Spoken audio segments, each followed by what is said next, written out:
شفاء لروحي وحبل المتين ورحمة قلبي وحصن الحصين. شفاء لروحي وحبل المتين ورحمة قلبي وحصن الحصين. وأمن حياتي وخير الدليل إذا تهت يوما مع الحائرين. فقرآننا هدينا والحبور وبشر يسلي الفؤاد الحزين. وفي الليل عند احتلاك الظلام سيبزغ منه الضياء. أعوذ بالله من الشيطان الرجيم. بسم الله الرحمن الرحيم. الحمد لله والصلاة والسلام على رسول الله وعلى آله وصحبه ومن والاه. Amma ba'du. Hörmətli qardaşlar, biz bugün dərsimizin Sure Bəqərədəki 256-cı ayətdəki məzmunlarını oxuyumuz. İlgirki ayətlərdən bulubmu 255-ci ayət, yəni ayət-ül Kursi'dən biz özümüzün əqidə asasımızın təsavvurunu sizə vağan bulduq.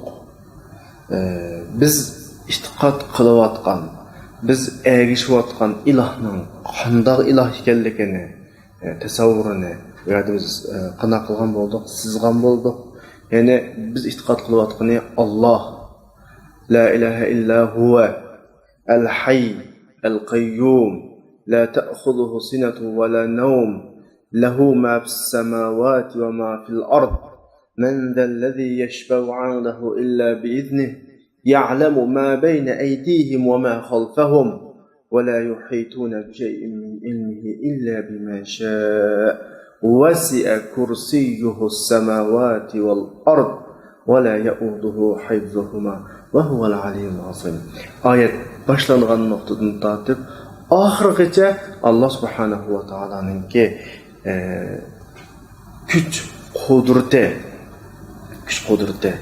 asma sifatları muşunallan bayan qilish orqali bizga aqida asosimizni qanaq berdi bildirdi. Yani biz bu aqida yo'lidan manishda faxrlanishga tegishlik bir aqida ekanligini tunib yetdik. İlgirki darsimizning oxirida bu nuqtani azroq yuritgan edik. Batil aqidalar, ya'ni texamot tushunishlik degan vaqtda o'zida ishonch yo'q. Özünün doğru xatalıqlığı özümü işenmeydiğen aqideler başqalarını kural arqılıq özünün aqidesiga mecburlaydı. Ama biz aldığınqı dersimizde düşüngen boyunca bir aqide var ki bu aqide özüdeki işenç ve özünün doğruluğu bolğan işenç asasında hiç kimni bunda aqidega mecburlamaydı. Yani ma aqidega hiç kimni kirdirdi. Hammadan kirmek. Çünkü delil paket şuncha roşan. Her kişi bu aqidenin yolunun meniş arqılı faxrlanavası buludu. Xuşal buası buludu. Eğer bu aqidega nail bulalığına şükür qılsa, nail bulalsa şükür qılsa buludu.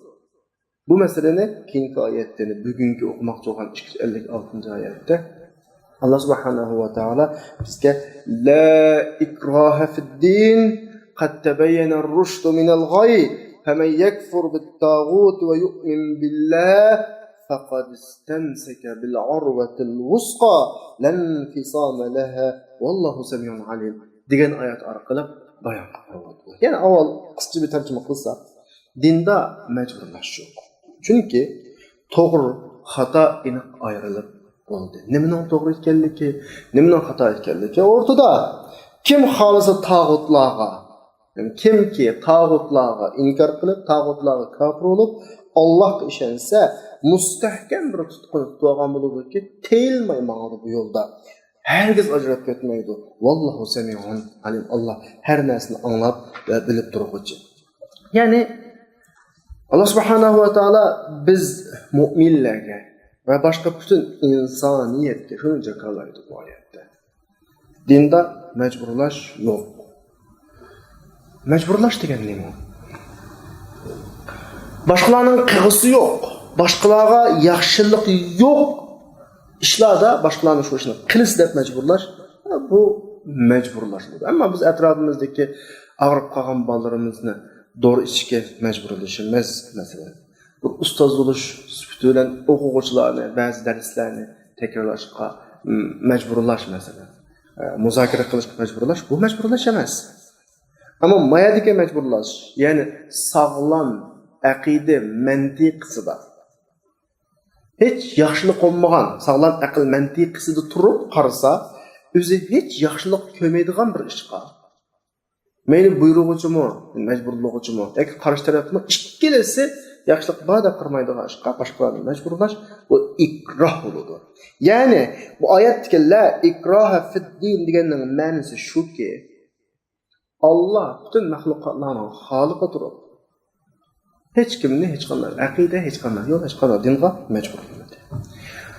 Allah osmon zaminni muqim sistemini yaratganidek, hayvonlar, o'simliklar va jonsiz narsalarni muqim sistemli bir xil yo'nalishda o'zining vazifasini ado qiladigan shaklda yaratganidek, insonni shu shaklda yaratsa, hech kim o'zi belgilangan vazifadan tashqariga chiqolmaydi. Sura Ad'ning 31-oyatida necharat o'qidik bu oyatni boshqaruladimi? Law yasha'ullohu lahadan-nasa jami'an. Allah xolis etdi, hammadanni shu yo'lga boshlab, bir yo'lda, ma'lumotda to'g'ri yo'lda. Ammo Alloh subhanahu va taolo bu yerda o'z ixtiyorligi bilan Allohni yaxshi ko'rib, qalbidan suyib keladiganlar bilan majbur etiladiganlarni ayirmoqchi. Birovlarni majburiy itoat qildirganda bu qudrat hisoblansa, osmon Allohga yaratilishdan itoatchilar bilan zamin ashta yaratiladi. Zamindagi butun koinot, butun jonliqlar ashta yaratiladi. Bu qudratning ifodasi bo'lsa, ammo ixtiyoriy shaklda qilish muhabbatning ifodasi. Insonga shunday bir ixtiyorlik berildiki, Alloh tarafiga ketish yoki boshqaga ketish ixtiyor qiladi. Yani Allah'ın yolunu tanlash yoki boshqa yo'lni tanlash ixtiyorligi berildi. İnsan mushu ixtiyorlikda turib, Allohga iymon etmaslikka qodir turib, boshqa yo'lni tanlashga qodir turib, bu yo'lni tanlagan ekan. Bu yo'lning shuncha jafosi, shuncha mashaqqati turib bu yo'lni tanlagan ekan, bu insondagi, bu mu'mindagi Alloh qo'ygan cheksiz muhabbatning, so'yguning nimasi ifodasi. Allah subhanahu wa ta'ala bu ayet deydi ki, dinde mecburlaş yok. Ben mecburlaş prensipini koymadım. Eğer xalasam zemindeki hemmeden iman etip, muş yolda xuddi başka mahlukatlarga o'xshash o'zining vazifasini ado qiladigan muqim sistemlik insonlar bo'ldi.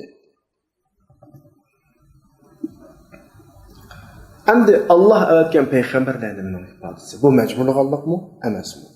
Desa, payg'ambarlar faqat va faqat Allah subhanahu wa ta'ala'nın ko'rsatmasini insonlarning oldiga qo'yish uchun keldi, kishilarni majburlash uchun emas.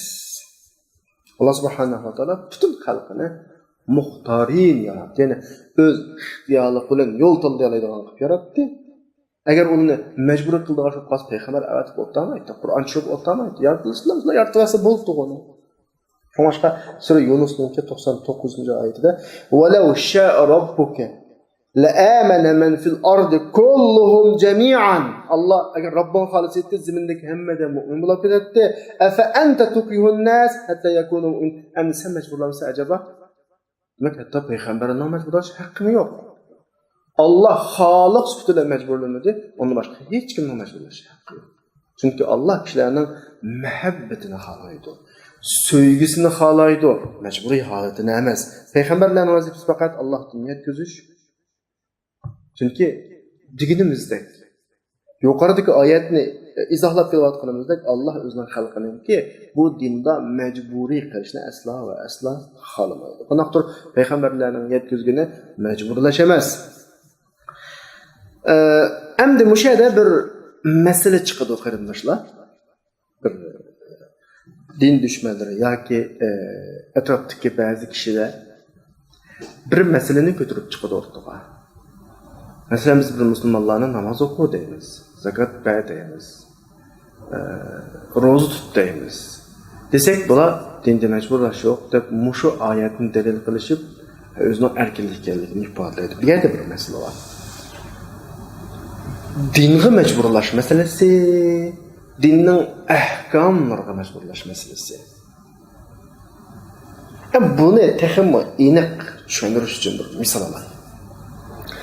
Sizning bir shirkatda ishlamasligingiz erkinligingiz.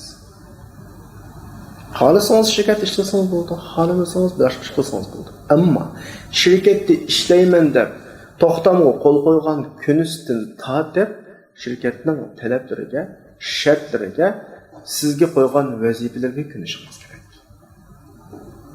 Bunga o'xshagan bir masala qarindoshlar. Menga tushunish bo'ldi. Dinga kirmasligingiz tamoman erkinlik. Dinga kirmadingiz, dinning hech qanday ahkomlari ustingizga tushmaydi siz. Ammo dinga kirgandan keyin men iymon etdim, musulmon bo'ldim deb e'lon qilgandan keyin Alloh bilan tuzgan bir iymoniy to'xtamingiz bo'ldi bu yerda sizlar. Siz qilishga tegishli bir muncha ishlar va tashlashga tegishli bir muncha ishlar va bularni qilishingiz kerak. Bularni uyg'unlashingiz kerak.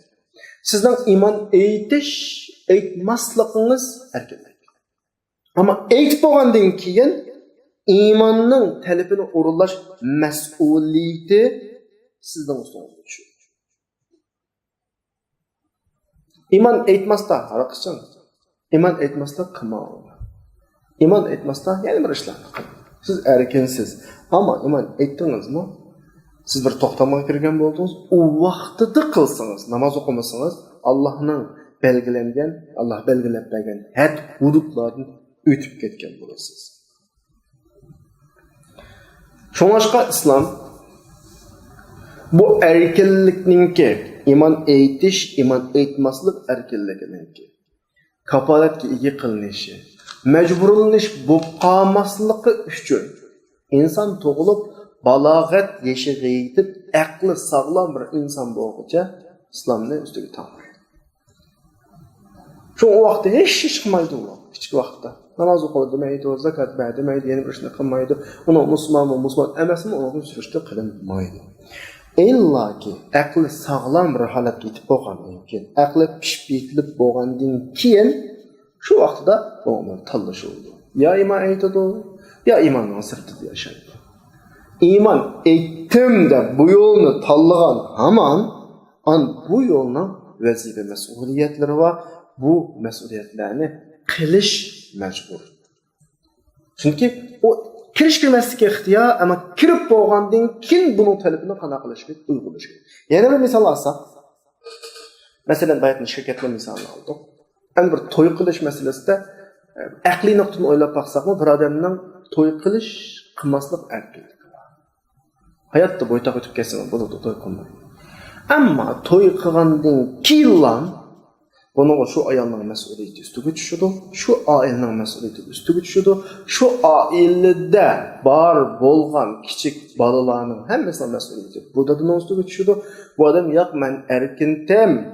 Bu ayollarning chaqig'im yo'qdi, aldım ammo unda demaydi. Chunki mas'uliyat masalasi bor. Iymon masalasi bunga o'xshaydi qardoshlar. Aytish, aytmaslik, dinga kirish, kirmaslikning ixtiyor, kirib bo'ldingmi? Yerda qiladigan bir muncha talab shartlar va bundan qochonmaysan. Sen dinda mas'ullash yo'q deb, unda o'tkazmalar qilolmaysan biladi.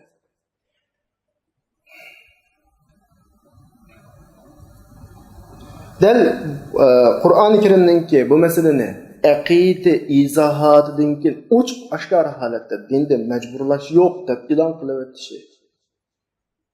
Biz ko'rib turibmiz, din dushmanlari mushu masalalarni tutqulab turib din qilish bilan tarqagan, bu bilan tarqagan din majburiyat degandek bir safsatlarni ham taqib o'tdi. Mushlarni ustidan bilgan eg'ir zarba. İnsanlar inson bo'lib qarab taqsa bo'ladi. Islomning dastlab tarqagan holatlarga qarab baqsin. Musulmonlar bir to'g'idek joy topolmadi. Dastlab iymon etgan musulmonlar turli azob uqubat qiyin qistoqlarga duch keldi, o'ldirildi hatto. O ixtiyorlik bilan bo'lmasa, o kadar sharoitni tutmaydi u.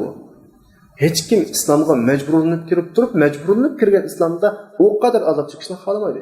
Ham bugungi dunyoda qarab baqsaqmi, islom yo'lini tanlaganlar, musulmon bo'lganlar mayli ijtimoiyat nuqtasidan yoki shaxsiy nuqtadan umumatan xorliq ichida bir sinoq imtihon mazgili. Agar bu qadar insonlar islomga majburiy kirgan bo'lsa, Qur'on orqali kirgan bo'lsa, bugünkidek sharoitda erkin chiqib ketish bo'lsa, dindan chiqib ketganlar erkin yashaydi bugungi kunda. Mana bularning hammasi dunyo zimindagi 1 milliarddan ortiq musulmon shuncha qiyinchilik kunlarda turib bu dinni tashlamaganligi, bu yo'lni tashlamaganligi, bu yo'lninki, bu dinninki qilich bilan, Qur'on bilan majburlash ostida taqalmaganlikning aniq va aniq nimasi isboti. Bular din düşmanları İslam hüküm sürgen rayonlardaki gayrimüslimlarga qo'yilgan jizi haqida so'zlab, mana bu İslamning majburlashi deydi. Mush jizya degan gapning o'zi İslamning erkinligi. Jizya deganlik nima deganlar qarindoshlar? Bu davlatda musulmon bo'lmaganlar musulmon emas holatda yashash huquqi bor deganlik jizya. Xuddi musulmon odam zakat chiqarish orqali, ushur chiqarish orqali o'zining bir kishilik iqtisodiy majburiyatini ado qilganga o'xshash, bularni ado qilish chunki fuqarolarning ado qilishga fuqaroviy bir majburiyat bo'ladi. Hatto jizya to'laydigan pullar ko'p hollarda to'laydigan zakat va ushurlardan tuam bo'ladi ko'p hollarda. Chunki bir davlat yashidi, fuqarolik bir mas'uliyat va davlatga qarata buni ado qilish kerak. Jizya degan gapning o'zi erkinlik. Agar islomda majburlash bo'lsa, sen davlatda yashadingmi? Ashta yashaysan. Undan boshqa shaklda yashash huquqing yo'q. Ma ifoda chiqadi. Jizya bersang bo'ladi deganlikning o'zi qanday yashasang bo'ladi deganlik bo'ladi. Bugungi kunda ko'ryapmiz, erkinlikni da'vo qilayotgan din dushmanlarininki o'z tavadikidagi musulmonlarning erkinligiga naqadar daxl qilayotganlar, to'sqinlik qilayotganligini hech kimga maxfiy emas. Ko'zni as-saqlab ko'ramiz, quloqni as-saqlab qanaqilamiz anlaymiz. Yani la ikraha fid-din şu demek ki mesele intayin aydın. Dinde mecburlaş yo'qligini mesele aydın. To'g'ri yo'l nima, xato yo'l nima hammadan to'liq biladi. Mecburlash qanday vaqtda bo'ladi? To'g'ri xatolik aniq qolmagan vaqtda andan ikkilanadi. Ikkilangan vaqtda andan keyin qilsam qilsa mecbur bo'ladi. Bu to'g'ri yo'l. Shu oyatning oxirida nima deydi? Qad tabayyana ar-rushdu minal g'oy. Yani xato yo'l, to'g'ri yo'l aydinlashib qoldi. To'g'ri yo'l aydin bo'lgan ekan, xato yo'l aydin bo'lgan ekan, hech kimni majburlash yo'q. Alloh subhanahu va taolo bizga to'liq dalil faktlarni o'tirib qo'yib berdi. Inson o'zining aqli bilan to'g'rini, xatoni qanday qilish kerak? Ayirish kerak. Ayirib bo'lgandan keyin bir tanlash erkinlik bo'ladi. Tanlab dinga kirdimi, dinning ta'limotini uyg'unlash majbur bo'ladi. Mecbur. Şun başka. Bu yerda Allah ne demekçi ki dinning haq ekanligiga ishonch qilib turib kirib bo'lmasa kerak.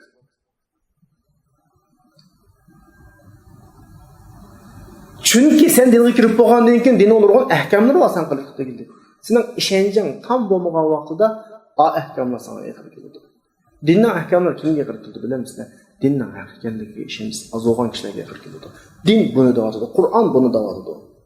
Yani sen dinga to'liq 100%lik ishonchdan kir, bo'lmasa keyindagi ahkomlar sana yaqin keladi.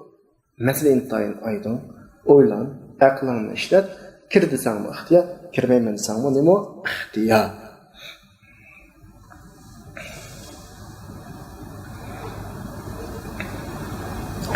Haq oyatda to'g'ri yo'l, xato yo'ldan ayrildi dedi.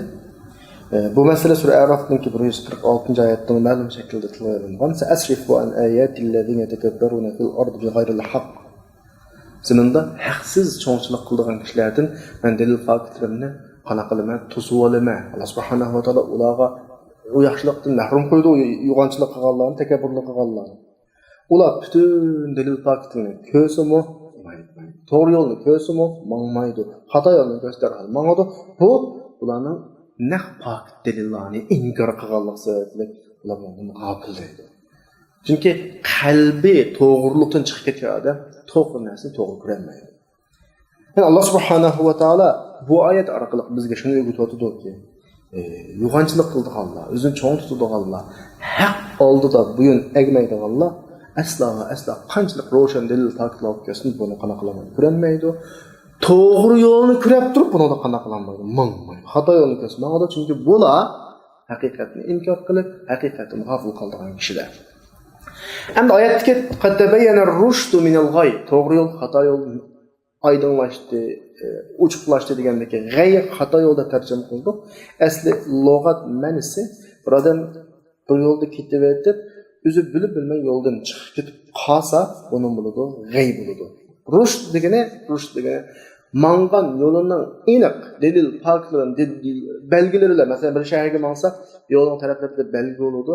Biz hozir yo'lnishimiz to'g'ri, oldimiz falan shaharga boramiz, mana taxtada yozib qo'yaqlar. Nayt dalil faktlari bilan yo'lnish belgilari bilan o'zing yo'lni bilib ketayotgan bo'lsa, bu rushd bo'ladi. Ammo ne kirib qoldi o'qimada, ishqib nima paqili yo'ldan chiqib ketib tuyuqsizlar, nega ketayotganligini bilmaydigan bir holatni qilish g'ay bo'ladi. Endi oyatning oxirida qarindoshlar, Allah subhanahu va taolo to'g'ri xato aniq, xalq odam kirsin, xalq odam kirmasin, dinni majburlash yo'q. Deb qo'ygandan keyin deydi, "Faman yakfur bit-taghut va yu'min billah faqat istamsaka bil harwatil wusqa." Kimki tağutlarga kafir olup, tağutlarni inkar qilib, Allah qiyma etse mustahkem tutqunu qanaqan bo'lib tutqan bo'ladi. Nishada? Oyatning bayon uslubi da birinchi jumlada tağutlarni inkar qilish va ikkinchi jumlada Allohga iymon etish va. Chunki masala shunda shakllandiki, to'g'riliqninki, haqiqatning kelishi uchun avval o'rtamda haqsizlik, botillik yo'qotilishi kerak. Bir öyning chiroyli zinnatlanishi uchun avval öyning ichidagi axlatlar, öyning ichidagi boshqa pis narsalar tozalanishi kerak. Qalbga iymon kirish uchun qalbdan tağutning muhabbati tozalanishi kerak. Tağut qalbga tozalanishi kerak. Bu nuqtada avval tağutga inkor qilish, tağutni tozalash, undan keyin Allohga iymon etish kerak. Xuddi kiyimni dazmollashdan ilgari yuyib tozalash kerak bo'lgandeklan bir masala. Endi oyatdagi tağut deb bir so'z bor. Bu so'z bakchiq anlaymiz, tağut da. Tağutga nima desa, asli arabcha so'z yiltizdan surishtirib kelgan vaqtda har qanday chekdan eshib ketgan, haddidan oshgan har qanday ish tağut bo'ladi. O'z yo'ldan chiqib ketgan har qanday ish tağut bo'ladi. Buni shaytonga ishlasakmi bo'ladi? Özünü mutlaq hakim sanab, xalq odamni kafir qilib, xalq odamni musulmon mu'min qilib, xalq vaqtda ish belgilab, xalq vaqtda bunda qiladigan hadini oshqonlarga ishlasimi bo'ladi. Sahir, dajjollarga ishlasimi bo'ladi.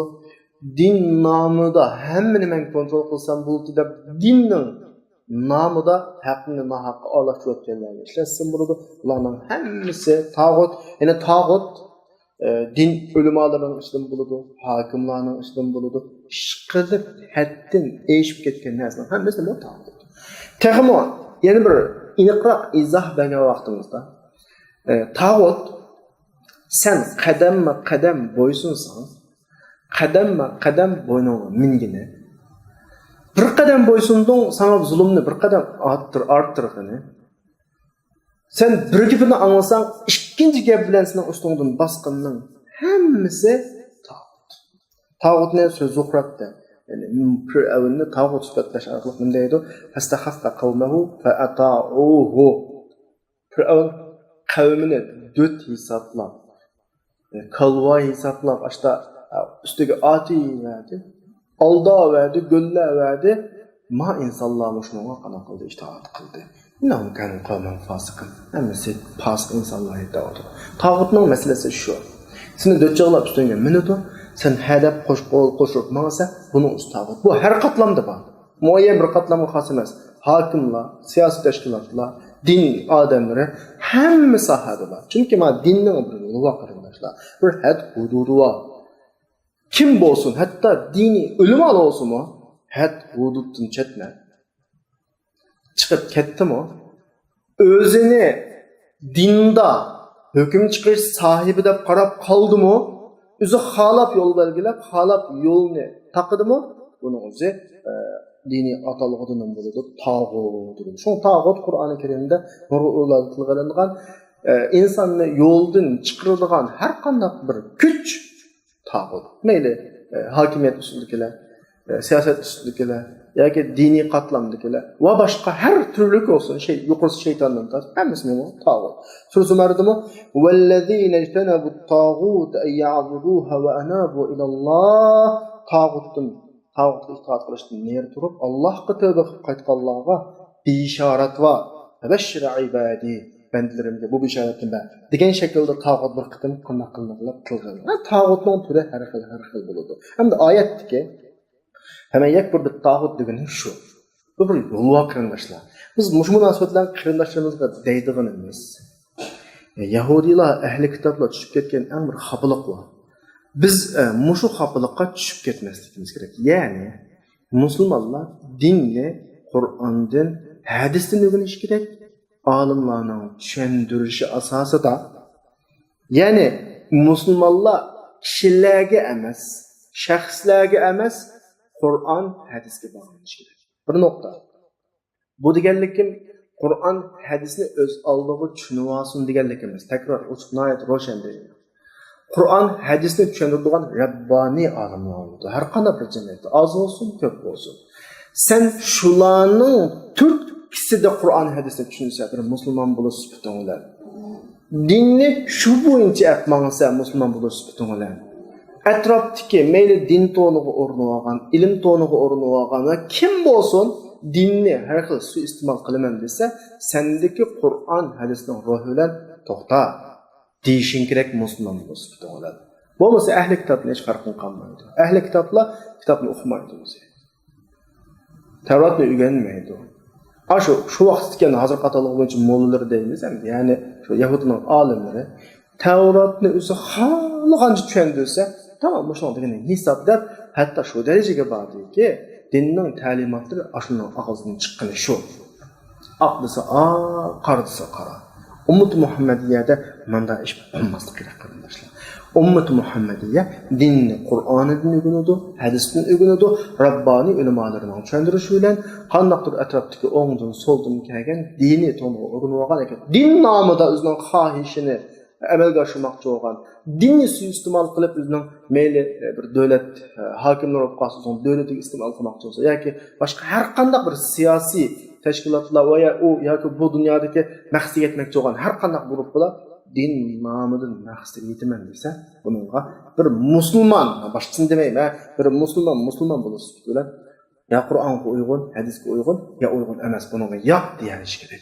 Bu nokta intahin muhim. Şu tağut hukumi intahin muhim hukum. Ama şunu olan yeni bir narsa esker tutmayın. Bu tağut hukumi dep lan özümüz xalagancha on soldaki hemmedenini tağut dep qanaqlamaymiz, aytmaymiz. Bu bugungi vaqtning o'zida taqab ketgan bu vaboga o'xshash bir ish. Bizning ko'zimizga sig'magan, biz tushunib olgan tushunchaga to'g'ri kelmagan har qanday tağut deb ayblab lan uni o'zining hadifimizga oladigan bir ahvollar bor. Buni saqlanish kerak. فمن يكفر بالطاغوت ويؤمن بالله فقد استمسك بالعروة الوثقى. Yani nayta mustahkam bo'lgan bir tutqida chin tutgan bo'ldi. O'shada mazmunni mencha tushungan bo'ldik qardoshlar. Ammo bir azroq inchki bir nuqtalar bor. Alloh bizga bildirmoqchi bo'lgan. Istamsaka bil urvatil wusqa degan oyatda qo'llanilgan so'z kalimalarninki qurilmasga qaraganimizda arab tilida tutdi deganni masaka. Normal bir narsa tutgan bo'lsa masaka bo'ladi. İstemseke çın kolunu koyup etmeyi tutkanlar istemseke olurdu. Arva degenimiz biz çileklerinin tutkuları var. Maşallah otağa vaktimizde ya ki koşaptız manga vaktimizde eslip durduğun bir tutkular var. Maşallah adeti arva olurdu. Vusqa acırmaz mustahkem ayetler ahirinde len fisame leha dep ayna. Qat'iy qanday qilmaydigan, acırmaydigan derecede başta bir tutku var. Yani bu ahval misal orqali tushundirish to'g'ri kelib qolsa, ko'cha mashinalarda ko'chab tuzdirib ketayotgan vaqtimizda biz o'zimizning tangpunligimizni saqlab, yiqilib ketmasligimiz uchun bir yan tutib olamiz. Mu'min hayotda yiqilib ketmaslik uchun, yo'ldan teyib ketmaslik uchun tutadigan bir narsa bor. U o'smi yu'min billah. Bu mu'minning hayotdagi tutqusi. Oyatning oxirisida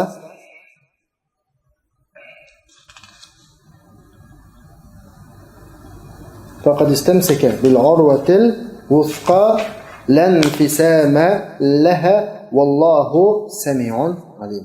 Allah subhanahu wa taala hammani anglab turg'uchi, hammani qanaq turg'uchi, bilib turg'uchi. Endi oxirdagi wallahu samiun alim bir bizga bir inchki bir ishoratni bas kerak. Ya'ni tağut her zaman ayatda tilg'irilgan tağut vasvasa asosida gap o'tirg'i chiqadi. Mayli u vasvasa gap so'z orqali vasvasa qilsin, shirkat orqali vasvasa qilsin, yoki har xil turli vasvasalar va vasvasa qilsin, vasvasa orqali o'rtaga chiqadi. Vasvasa ko'p hollarda hasal surkalgan zaharga o'xshaydi. Qarmoqqa mizlik tuyuladi, tatliq tuyuladi, shirin tuyuladi. Allah subhanahu wa ta'ala bulardan qutulishning yo'lini, qarang, bulardan qutulishning yo'lini tağutlar, ya'ni men bu nokta tekrar digim keldi bu gapni yana. Tağutlardan neri ko'rish. Ya'ni mu'min bo'lsa bilan kitob, sunnatni o'ziga yo'lbash qilib, Allohga imoat etish, o'zining qolgan atrofidagi yo'ldan chiqarmoqchi bo'lganlarningki, buningga har xil vasvasalaridan qana qilish, o'zini mudofiaga elish. Bu nuqtaning intayin muhimligi bu o'rindan chiqadi. Allah subhanahu wa taala bizning etayotganlarimizni, shu tirishchanliklarimizni, shu tağutlarning vasvasalaridan saqlanish uchun, to'g'ri yo'ldan adashmaslik uchun hammani anglab, qanaq turdi, ko'rib turdi. Nima demak ekan? Anglab, ko'rib turdi. Buning izohatini biz keyin ko'ramiz. Allah anglab, ko'rib turdi. Agar madam sen bir mu'min bo'lsang, yo'lingni sodiq bo'lding. Qur'on hadisni mening haqiqiy yo'lboshchimdan qolgan, yo'ldan har tarafga tortib ketuvchi vasvasalarga bo'ldi. Mangmayman dedim, qalbingdan sodiqlarcha. Allohni o'zingning ma'budi qilding, Allohga imoat etding, Allohni ilohim deb tunuding. Allah mush ishaktingni ko'rib turdi va natijada sening bu sadoqatingning natijasida Allohningki sana ko'rsatgan marhamati nima? Eynidagi 257-oyatda Allah shunda deydi: Allohu valiyul ladina amanu yukhrijuhum minadh-dhulumati ilan-nur wal-ladina kafaru awliya'uhumut-taghut yukhrijunahum minan-nur ila-adh-dhulumat ulaika ashabun-nar hum fiha khalidun. Ma'ayat. Oldindan tarjima qildim. Allah mu'minlarning valisi, do'sti, yordam beruvchisi, himoya qiluvchisi bo'lib, ularni zulmatdan nurga chiqaradi. Ammo kofirlarning valilari tağutlar bo'lib, tağutlar ularni nurdan zulmatga chiqaradi. Mana bular do'zaxning sohiblari, do'zaxda mangu qoladi. Ma'ayat orqali bizga oldidagi oyatning natijasini Allah subhanahu va taolo qanaqtiradi deb turadi. Ya'ni, madam bir enda tağutlardan o'zini ep qassa, Allah qo'ygan iymoniga e'timod etsa, bu orqali mustahkam tutquni tutib oldi. Bu mustahkam tutqu lan fisama laha degan oyatda ajirmaydi degani bu benda Allohning viloyatiga kirishdi. Allohning viloyati degan nima deganda? Allohu valiyul ladina amanu valinin deganga. Asli arab tilidagi valiya degan pildan yasalgan so'z bo'lib, buning ma'nosi bir narsaning keldilam kelgan bo'lsa, o'tirdi hech qanday fasil bo'lmasa, eng yaqin bo'lsa, bu valiya. Allohu valiyul ladina amanu degan ekan Alloh subhanahu va taolo bizga eng yaqin zot kim? Alloh. Alloh bilan o'tirimiz nima yo'q? Fasil yo'q. Unog'anda chaqirmoqchi bo'lsak, İnsan adet normal çakırmak olsa kimni çakırdı? Yakın degen. Yardım somoqchi olsak, kimden yardım so'raymiz? Yaqinimizdeki. Voyma qulamni tutib olanga demekçi olsak, qishimizdagi odamga deymiz. Ve insanın yardım bira olsa en yakın adam yardım biradı. En qishidagi odamning ovozini anglaydi, en qishidagi odamning qo'lini tutadi. Bu o'xshash masala qarindoshlar. Allah mu'minlarning velisi dedimi? Sen shunda qarsanglar ko'rasan. Chaqasanglar ovozini aytadi. Yardım so'sanglar yardımı keladi. Dep bo'lib oyatning oxiri qaranglar. Oyatning ilgirki oyatning oxiriga va huwa sami'un alim dedi-ku. İlgirki oyatning eng oxirida lan fisama laha deb bo'lib vallohu sami'un alim deb turib sifatni kelib qo'ydi-ku. Allah shuncha shu darajaga yaqinki chaqirsanlar anglaydi. Dua qilsanglar ijobat qiladi. Yordam tilsanglar yordam beradi degan hukmni bir bo'lib sami'un alimki unda qilishmoqchisiz. Shunchalik darajada yaqinki sana hamma ishlarni Allah anglab turadi, hamma ishlarni Allah qanaq turadi, ko'rib turadi degan bo'ldi. Bu velining ma'nosi. Velining yana bir ma'nosi qarindoshlar, arab tilidagi yana bir ma'nosi. Veli arab tilida xo'jayin qilmag'udi. Do'st qilmag'udi.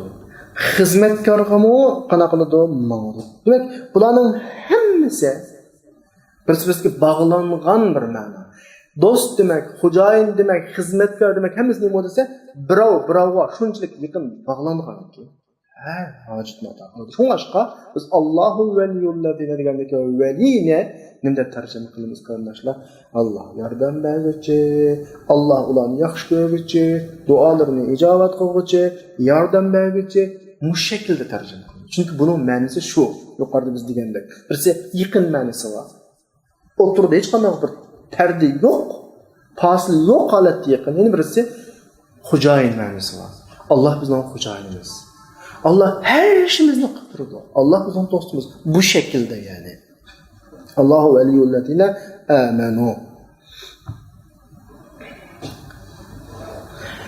Allah'ningki bizga bo'lgan viloyati, yaqinligi, do'stligi shunchalik darajadaki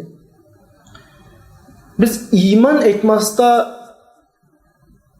Allah'ның barliq birligining dalil faktlarimizni oldimizga keltiradi. Biz bu delil faktlarga tayinib turib, aqlimiz qabul qilib, e'tirof qilib, chin dilimizdan Allohga imoat bo'lgandan keyin bizning bu yo'lda uzluksiz minishimiz uchun yordam berdi.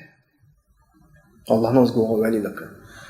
Biz bu yo'lda ketish jarayonida dushmanlarimiz bilan mujodalaga, kurashga kirgan vaqtimizda biz bilan bo'ldi. Dunyoda. Endi bu dunyoni tark etib, oxiratga borgan vaqtimizda bo'lsa, bu dunyoda qilgan barliq yaxshi ishlarimiz uchun bizga mukofot beradi. Demak, Alloh bizning valiyimiz her hayotning har bosqichlarida, hatto iymon etishdan ilgari, iymon etib bo'lgandan keyin, hatto oxiratda Allohning bizga bo'lgan valiligi, bizga bo'lgan viloyati aslo va aslo tugab qolmaydi. Allohu valiyullazina amanu yukhrijuhum minaz-zulumati ilan-nur. Allah mu'minlarning valisi ularni zulmatdan nurga qanday qilib chiqaradi. Men zulmatdan nur degani, insonlar normal qorong'ulikda menga vaqt yashashni ko'rmaydi, toki bir yorug'likimiz paydo bo'lgan vaqtda ko'zga narsalar ko'rinadi emasmi? Mu'minlarning ko'zini ochdi Alloh subhanahu va taolo. Nima to'g'ri, nima xato, buni mu'minlarga bildirdi Alloh subhanahu va taolo. Mu'minlarga buni bildirdi. Mu'minlarningki hayot tushunchasi paydo bo'ldi. Dinsizlar o'zining nereden kelib, nereden ketgan uqmaydi. Uqmaydi rostdan dinsizlar. İnsan tug'ildik, inson o'limiz deydi. Ammo bizning nereden boshlandi, qanday shaklda dunyoga keldi, qanday shaklda yashaymiz, bizni bu dunyoda bu shaklda yashayotgan kuch nima? Biz o'lib nerga boramiz, o'lgandan keyin bizga kim? Bularning hammani bilamiz biz. Bizning ko'zimiz bir narsa ko'rdi. Bizni zulmatdan nurga chiqardi Alloh subhanahu va taolo. Biz tunudiq ishlarni. Oyatning oxirisida وَالَّذِينَ كَفَرُوا أَوْلِيَاؤُهُمُ الطَّاغُوتُ يُخْرِجُونَهُم مِّنَ الظُّلُمَاتِ إِلَى النُّورِ. Ama kafirlarninki velileri tağutlar bulup bularni nurdan zulmatga chiqardi. Yani nurdan zulmatga chiqardi degani. İki xil tushun chiqdi. Bular burun nur deydi, keyin zulmatga chiqardi deganlar. Bu bo'lsa, o murtatlarga qaratilgan bo'ladi. Yoki bo'lmasa nurdan zulmatga chiqardi degani ko'z oldidagi nurdan bularni to'sib zulmat tarafga atmangdi degan bo'ladi. İki xil ehtimol bu yerdan chiqadi. Bu xil ifodalar Qur'onning boshqa yerlarida bo'lsa, masalan, Yusuf alayhissalomning bir voqealigi bor. Sura Yusufning 37-oyatida inni taraktu millata qawmin amma Allohga ishonmaydigan oxirat kuniga kafir bo'lgan kishilarning millatini, dinni tashladim deganlik men o'sha millatda edim, an tashladim deganlik emas. Ko'z oldida da buni tashladim. Bu shuning o'xshash ifoda bu. Ya'ni ko'z oldida bu kuffarlarning nuri bor, yo'riqlik bor, haqiqat bor. Bular mushu haqiqatga kirmay tog'utlarning keynidan zulmat tarafga qarab qana qildi, mangdi. Bu shaklda qana qilsak bo'ladi, tushunsak bo'ladi qarindoshlar. Ulayka ashabun nar hum fiha khalidun. Ana shular tağutning velileri hammasi qo'shilib do'zaxning sohibi bo'ladi. Do'zaxda ular mangu qoladi. Allah subhanahu va taolo bizni nurdan ayirmasin, zulmatlarga yaqin yo'latmasin, tağutlarning keynidan mangdigan qilmasin, urvatul vusqani chang tutilgan kishilarning qatoridan qilsin. Bugungi darsimizni shara oxirlashtirib, va oxirida alhamdulillahi robbil alamin.